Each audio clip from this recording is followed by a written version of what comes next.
nito, pre. Ang na ba? Hindi ka rin alam, nandito lang ako. Laki kasi nito, grid eh. 16 by 16 ba naman eh?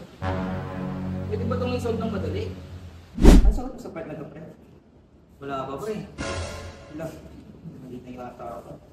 Suto mo ba yan? Oo, pre. Alam niyo bang may technique dyan para mas mabilis yung sagutan? Talaga ba? Ano ba? Turuan ko kayo. Tara.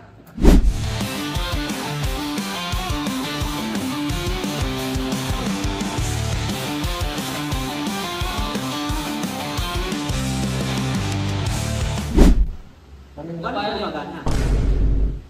Magagamit ka ng background algorithm. Ito, magsasad ka ng range. Eh bakit ganun?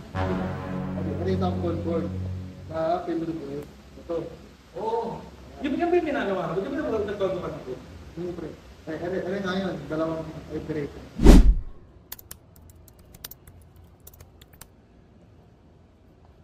Ba't ang tagal naman mag-run yan, pre? Oo, ba't ang tagal naman yan, pre?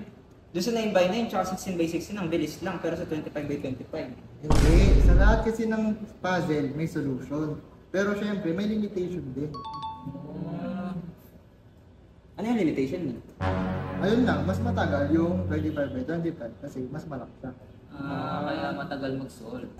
In solving a Sudoku puzzle using backtracking, the algorithm starts by finding the next empty cell. It then tries digits from 1 to 9 in that cell. For each digit, it validates whether placing it respects Sudoku rules. If valid, it places the digit and recurses to solve the next empty cell.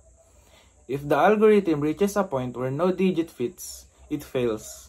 So, it undoes the last placement or it backtracks.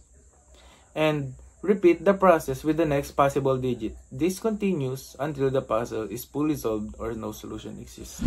Alright, that's how you can use the backtracking algorithm to crack even the toughest Sudoku puzzles. It's basically like trying out different numbers, and if something doesn't work, you just back up and try again. Kind of like guessing and checking, but way more organized.